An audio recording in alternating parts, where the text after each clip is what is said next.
CBS 시청자 여러분, 안녕하십니까? 윤석준 목사입니다.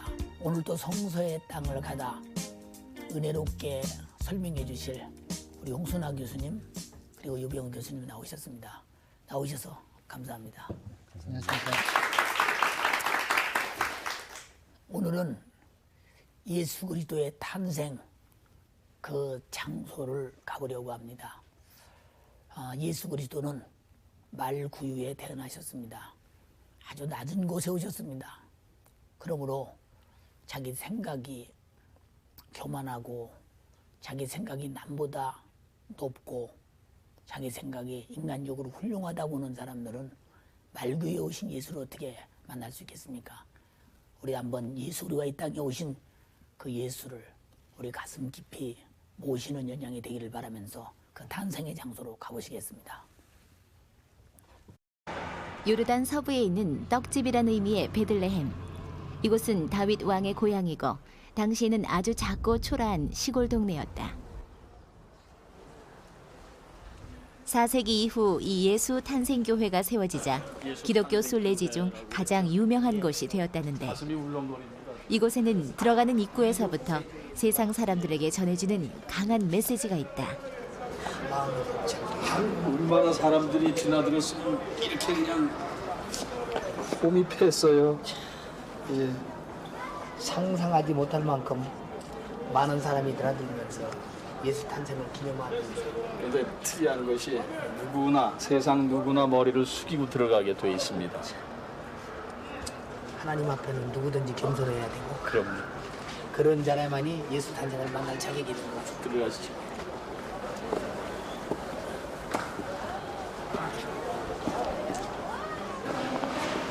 다윗의 후손 요셉과 만삭의 정혼녀 마리아는 당시 로마 황제가 내린 전국적인 호구 조사 때문에 다윗의 고향으로 호적 등록을 하러 온다. 그리고 이곳에서 하나님의 위대한 역사가 창조된다. 호적 등록을 하러 온 그날 밤 마리아는 산통을 겪게 되는데, 하지만 다윗 왕의 후손들로 꽉 찬 그 도시의 여관엔 이미 객들이 들어차 있어 가난한 이 정혼 남녀가 들어가 해산할 거처가 없었다. 결국 마리아는 짐승의 거처에서 몸을 풀고 아기 예수는 구유에 눕혀진다. 이로써 메시아 탄생지 베들레헴이라는 구약시대의 예언이 성취된다. 이곳에서 예수께서는 요셉의 호적에 오르는데, 이것은 훗날 사람의 아들로 메시아임을 자청했다는 신성모독죄, 그것의 증거물이 된다.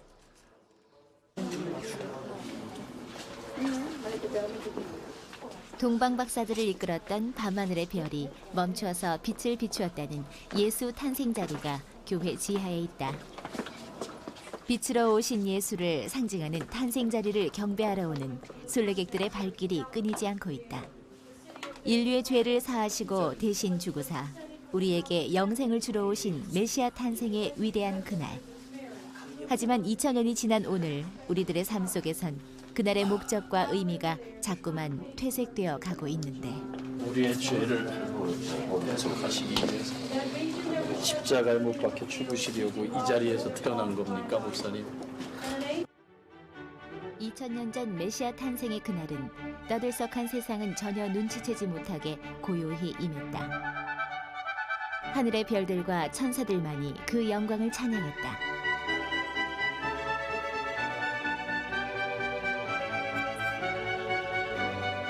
메시아 탄생 자리의 14각별, 이 14각은 왕적 의미를 상징한다고 한다. 하지만 당시 메시아 탄생 현장은 왕의 탄생과는 전혀 어울리지 않는 미천한 자들만의 자리였다. 가난한 부모, 이방인인 동방박사, 그리고 들판의 목동들이 그러했는데, 성경은 이것을 이미 예언했다.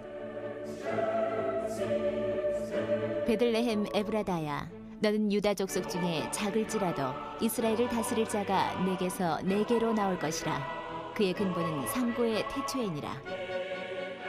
그는 주 앞에서 자라나기를 연한 순과 같고 마른 땅에서 나온 줄기 같아서 모양도 없고 풍채도 없은즉 우리의 보기에 흠모할 만한 아름다운 것이 없도다.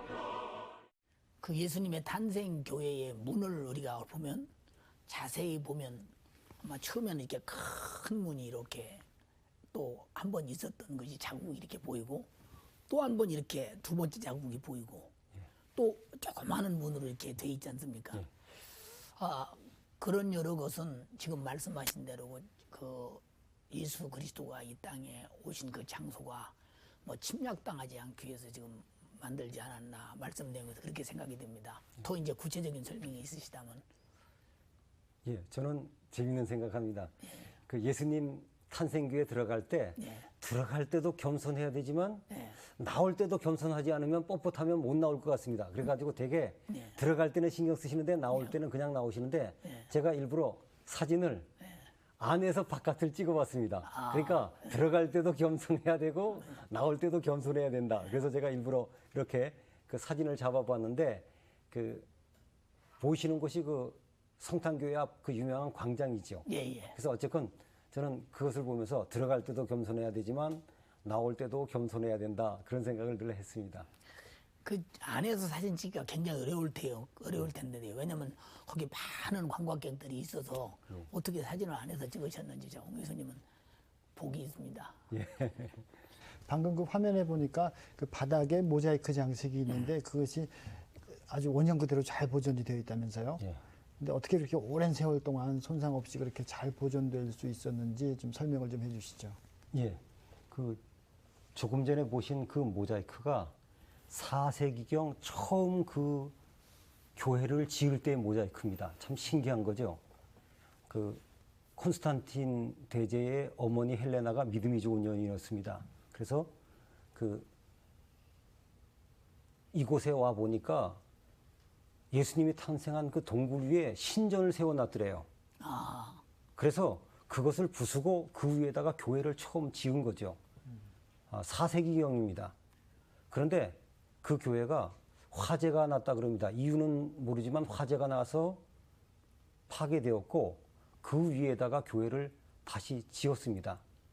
그 교회가 531년 유스티누스 황제가 지어가지고 12세기 때 십자군들이 한번 보수를 했다 그럽니다. 그러니까 그 바닥 모자이크는 최초의 교회의 원형 그대로입니다. 그리고 그 위에다가 지은 겁니다. 돌로 됐으니까 가능하죠. 모자이크가 지금 있는 건물보다 더 일찍 만들어졌네요. 그렇죠. 최초의 교회 자리죠. 네. 그리고 그 다음에 중건된 것이 바로 531년 유스티누스 황제 때고요. 그리고 그 모습을 거의 그대로 갖고 있는데 12세기 때 보수를 한 겁니다. 그러니까 문도 아마 그때 좀 보수를 한 것 같습니다. 그리고 어쨌건 그대로 약 1500년 동안 이 건물들이 그대로 유지된 거죠. 그러니까 우리가 보기에는 어떻게 보일지 모르지만 자세히 보면 저 건물이 거의 1500년 정도 그대로 유지된 것이라고 생각하면 경외감을 느끼죠. 그런데 특별한 하나님의 섭리가 있다 그럽니다. 614년 페르시아 군대가 이곳을 쳐들어와 가지고 이 교회를 부술라 그랬습니다. 이교도니까요. 그런데 그러겠네. 그 안에 성 하나를 보니까 그 동방 박사들이 사실은 대개 그 페르시아 사람으로 보거든요. 자기네 조상의 그림이 있는 것을 보고 불을 못 질렀다 그럽니다. 그래가지고 사실은 그렇지 않았으면 이 614년경에 이 교회가 폐허가 됐을 텐데 그 위기를 넘기고 지금까지 그 건물이 계속되어 온 거죠. 그러니까 그 건물을 보시면 저 건물이 중간에 보수는 했지만 1500년 전 건물 그대로구나. 이렇게 본다면 그 의미가 깊고 그 모자이크는 더 오래된 거죠. 4세기경입니다. 그러네요. 참 경이롭네요. 예수께서 이 땅에 탄생하셨을 때 그 마태복음에 보면 유 교수님 그 동방 박사들이 그때 가장 귀한 그 예물을 그 예수님께 드리며 경배했지 않습니까? 그 예물의 의미에 대해서 좀 교수님 말씀해 주시죠. 네. 교회에서 전해 내려오는 전설에 의하면 이 세 사람들의 이름이 있는데 한 사람은 발타사르라고 하고 또 한 사람은 가스파르 또 한 마지막은 멜키오르라고 하고 어떤 사람들은 뭐 네 번째 동방 박사가 또 있었다고 하고 뭐 또 그 이상이라고도 하고 뭐 어쨌든 정확하게 알 수는 없습니다. 이 사람들이 그 예수님을 경배하기 위해서 가져온 세 가지 예물은 뭐 일반 성도들도 잘 아시겠지만은 황금과 유향입니다. 유향과 몰약. 근데 이제 황금이라고 하는 것의 일반적인 신학적인 의미는 이제 왕에게만 바치는. 그래서 황금을 바쳤다고 하는 것은 예수를 왕으로 경배했다고 하는 의미고, 유향은 일종의 이제 그 기도와 관련된 물질입니다. 그래서 그 제사장으로서 예수님을 경배했다고 하는 거고, 이 몰약이라고 하는 것은 그 고대에 시체를 썩지 않기 위해서 사용한 일종의 방부제였었다고 합니다. 그래서 학자들은 이 몰약을 바친 것이 아마 예수님의 죽음을 벌써 예비한 것이 아닌가 하는 그런 이제 신학적인 해석을 하고 있습니다. 아마 하나님께서 그 동방 박사들을 별이 인도하게 하신 그 여러 가지 상황 속에서 성경에서 보면 아마 동방 박사들이 별이 없이는 찾아올 수 없었지 않습니까? 이게 하나님의 섭리를 볼 때 그때 아마 그런 별이 움직이지 않았나 이런 생각도 해봅니다. 우리가 예수 그리스도가 탄생으로 인해서 그 헤롯을 통해서 그 예수의 탄생을 두려워하면서 유대인의 왕이 어디서 왔느냐, 어디 났느냐 하고 동방 박사들이 묻지 않았습니까? 헤롯에게 가서. 그때 이제 헤롯의 생각 속에는 야, 그럼 나 말고 왕이 어디 또 있느냐? 그러면 이가 자라면 이 유대인의 왕이 되면 나는 어떻게 될 것이냐 생각했대. 그래서 아주 그 왕이 될 그 메시아 그 예수를 아주 미리 없애야 되겠다 하는 헤롯의 행포를 통해서 그 수많은 2살의 어린이를 아주 잔인하게 학살했던 비극적인 역사, 그 장소를, 그리고 그들이 죽음의 뼈들이 모여진 그 장소, 거기를 한번 가보시겠습니다. 헤롯의 유아살해 전설이 담겨져 있는 동굴 무덤. 헤롯 왕은 베들레헴의 2살부터 그 아래 사내 아이들을 다 살육했다. 새로운 왕의 탄생을 두려워한 때문이었다. 라마에서 슬퍼하며 크게 통곡하는 소리가 들리니 라헬이 그 자식을 위하여 애곡하는 소리라. 왕의 명령이면 무엇이든 다 되는 어둠의 시대였다. 태어나면서부터 죽음의 위협 속에 있어야 했던 예수. 그것은 또한 죽음 골짜기의 고난을 견뎌야 하는 그리스도인의 삶을 의미하는 건 아닐까.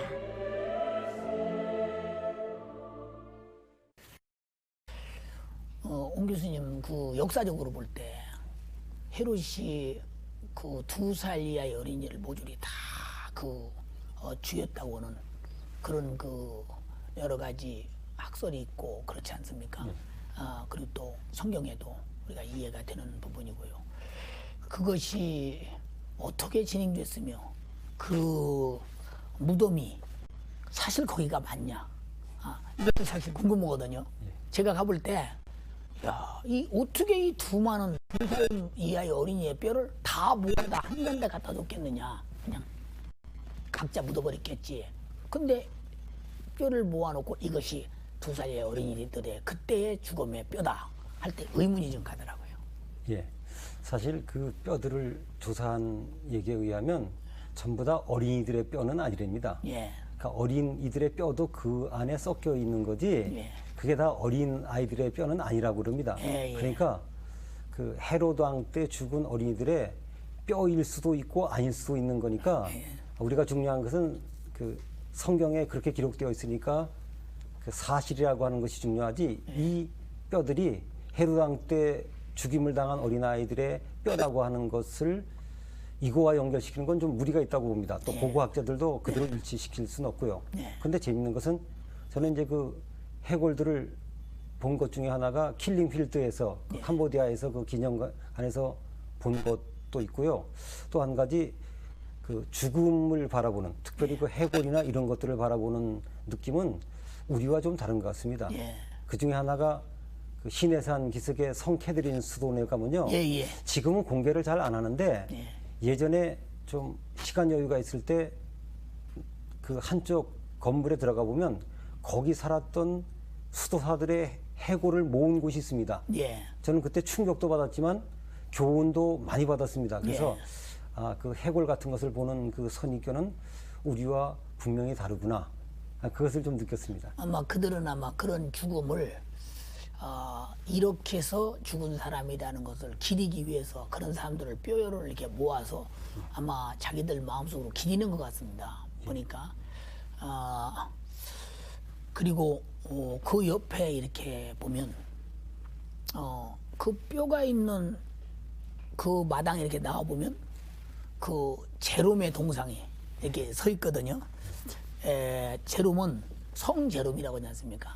그가 성서를 처음으로 그 번역했다고 하죠. 아주 유명하다고 그러는데 그 말씀 좀 해주시죠. 예, 이 제롬이라고 하는 분은 원래 자기 친구이어서 교황이 될 희망을 품고 있었다 그럽니다. 그런데 교황이 되는 것을 좌절당하고 난 뒤에 이곳으로 왔다 그럽니다. 그래서 이곳에서 34년 동안 집거하면서 세계 최초의 번역이죠. 라틴어 번역인 불가타 번역을 완성했습니다.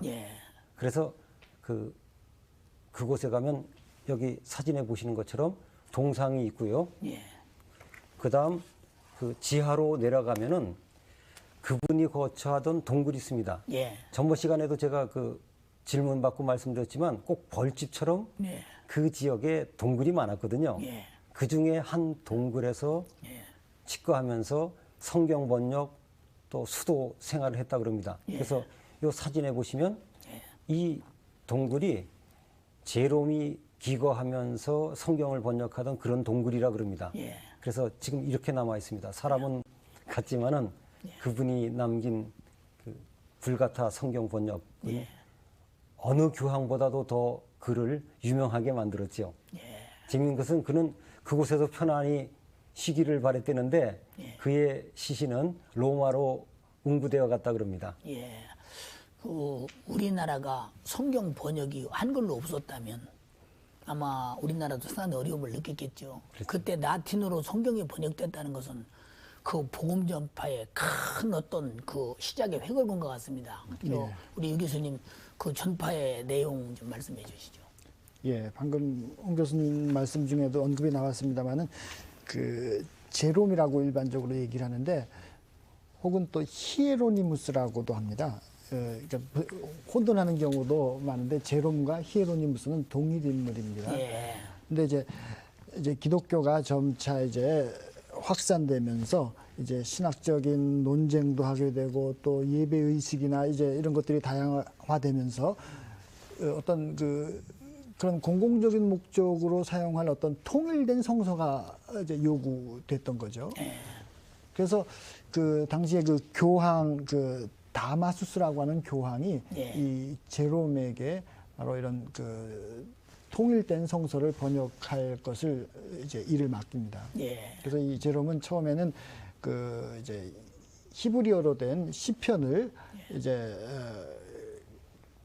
개정하고 번역하는 작업을 했는데 처음에는 히브리어에서 직접 라틴어로 번역한 것이 아니고 기존에 이제 그 이전에 그 히브리어 성경이 그리스어로 번역된 70인역 세프라진트라고 하는 그 번역이 있는데 그 번역을 바탕으로 해서 이제 라틴어 성경으로 이제 번역하고 이제 했던 그런 작업을 했던 것 같아요. 그런데 이제 이런 시편을 개정하는 작업을 하다가 결국은 이 라틴어나 그러니까 그리스어나 다른 언어로부터 이렇게 비교해서 히브리어 가깝게 이렇게 번역하는 것보다는 오히려 원문 히브리어에서 직접 번역하는 길밖에는 없겠다고 하는 결론에 도달하고 그래서 아마 390년부터 시작해서 405년에 걸쳐서 이 히브리어 성경을 전부 라틴어로 번역했던 사람으로 우리에게 잘 알려져 있습니다. 이런 역사를 보면 그저 사람들이 움직여야 하는 것 같지만은 하나님께서 복음을 증거하고 전파하기 위한 하나님의 큰 섭리가 그들을 통해서 줄기를 통해서 내려오는 것이 아주 눈에 보이는 것 같이 하나님의 섭리를 눈에 보는 것 같습니다. 지금 그 방청객들이 아마 여기 의문이 있고 질문을 좀 하고 싶은 것 같습니다. 네, 우리는 12월 25일을 예수님 성탄일로 지키고 있는데요. 근데 그날이 정말 예수님께서 탄생하신 날인지 궁금합니다. 원래 그 AD가 있고 BC가 있지 않습니까? 중간에 이제 예수님이 오시기 전에 그러니까 5, 4, 3, 2, 1 하고 이제 기원전이 끝난단 말입니다. 그다음에 AD가 시작되는데 1, 2, 3, 4 이렇게 시작될 거 아닙니까? 근데 중간에 0년이 없죠. 0년이라는 건 없거든요. 그래서 거기서 이제 1년의 오차가 생기고, 또 한 가지 이 시간을 계산하는 사람이 그 로마의 황제 중에 그 원래 옥타비아누스라고 하는 사람이 있습니다. 이 사람이 기원전 27년에서부터 AD 14년까지를 이제 로마의 황제로 통치를 한 사람인데, 이 사람이 원래 로마의 황제로 즉위한 것은 BC 31년에 그 악티움 해전이라고 하는 유명한 전쟁이 있습니다. 거기서 승리함으로써 패권을 장악한 거거든요. 근데 그때 당시는 이 사람이 옥타비아누스라고 하는 이름을 가지고 황제에 있었고, 그 후 이제 몇 년이 지나서 기원전 27년경에 원로원으로부터 이제 존엄자라고 하는 아우구스티누스라고 하는 이 칭호를 부여받게 됩니다. 그래서 이 아우구스투스 이 황제가 재임하던 기간에서 옥타비아누스로 재임하던 그 4년 기간이 빠져버린 거예요.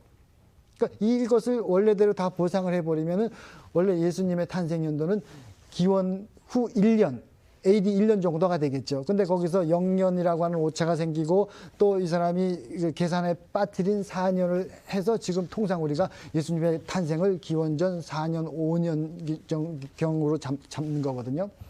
그런데 이제 그 예수님의 탄생일은 사실은 우리에게는 더 불분명한 것입니다. 보통 일반적으로 얘기하기는 로마 당시에 무슨 뭐 태양신 숭배하는 숭배일이었었다 이렇게 얘기를 하는데, 뭐 어쨌든지 간에 예수님의 탄생일은 우리가 정확하게는 알 수 없다고 일단 말씀을 드리겠고, 다만 12월 25일로 선택한 교회가 그날을 정한 데는 뭐 여러 가지 의미가 있겠습니다만은, 뭐 성경에 나오는 예수님의 탄생 이야기 자체가 여러 가지 상징적인 종교적인 의미를 담고 있습니다. 뭐 예수님이 성령으로 잉태돼서 동정녀에게 나셨다고 하는 것은 예수님의 탄생이 어떤 단순한 어떤 인간적인 일이 아니라 하나님이 개입하신 하나님의 일이라고 하는 것을 나타내듯이, 어떤 그 예수님이 12월 25일 날, 근데 그 12월 25일이라고 하는 게 이 지구의 북쪽에서는 밤이 가장 긴 기간이거든요. 지금이 어떻게 보면 밤이 가장 짧은 기간이죠. 근데 예수님이 이 땅이 가장 어두움에 휩싸였을 때 아마 빛으로 세상에 오셨다 하는 이런 종교적인 상징성도 강하게 작용했으리라고 저는 그렇게 생각을 합니다. 예, 오늘 몰랐던 거 많이 알게 하는 시간 갖게 돼서 감사드리고요. 성경에는 예수님께서 구유에서 태어나셨다고 하시는데 그곳이 어떤 곳인지 좀 알고 싶습니다. 대개 그 마국간으로 알고 있는데, 우리가 현지에서 보기에는 그것을 양을 키웠던 양우리로 사용하던 동굴로 봅니다. 이 양에 대해서 잠깐 말씀드리면, 그 혼동하는 게 있습니다. 이 지역에 양 키우는 것이 두 가지 방법이 있는데, 방목을 하게 될 때는 며칠씩 먼 거리를 나가게 됩니다. 그럴 때 양우리가 임시로 야외에 있고요. 그다음 집 부근에서 키울 때는 집 안에서 우리가 그 우리나라 가축을 키우듯이 그렇게 키우게 됩니다. 그러니까 이 베들레헴은 이때는 양우리, 집 안에 있는 양우리입니다. 그러니까 야외에서의 양우리가 아니라 집 안에서 양을 키우는 겁니다. 우리는 되게 혼동을 합니다. 방목 때와 집 부근에 키울 때가 다릅니다. 그리고 요즘 보면 그 집 부근에서 키울 때는 남자들만이 아니라 여자들도 가끔 키우게 하죠. 그래서 제가 저건 목동이 아니라 목녀다, 제가 그렇게 말을 붙이지만, 그렇기 때문에 이 베들레헴에서 보던 그 양우리는 늘 집 부근에서 키웠기 때문에, 동네에서 키웠기 때문에 저녁이 되면 양들을 그 우리에서 재운 겁니다. 그렇게 말씀을 드려보겠습니다. 예수 그리스도의 그 탄생, 그 어릴 때부터 그 살았던 과정, 오늘 두 교수님께서 아주 잘 말씀해 주셨고, 저도 많은 은혜를 받았습니다. 방청객들이 충분히 이해하고 시청자들이 아마 큰 도움이 됐으리라고 생각합니다. 오늘 말씀 감사합니다. 예수 그리스도의 탄생은 시작부터 그 헤롯을 통한 시기와 질투의 사단의 역사가 난무했습니다. 예수가 있는 곳에는 언제든지 사단의 역사는 함께 역사함을 성경을 통해서 합니다. 사도 바울도 그러했고 초대교회 제자들도 그러했고 교인들도 그러했습니다. 오늘날 예수 믿는 수많은 사람들에게 다가오는 모든 핍박과 어려움이 혹시 있을지라도 이 모든 것들을 바로 예수 그리스도가 그 사단의 역사를 이기고 승리하셨듯이 우리 모두 승리하는 여러분 되기를 바랍니다. 다음 시간에 또 뵙겠습니다. 감사합니다.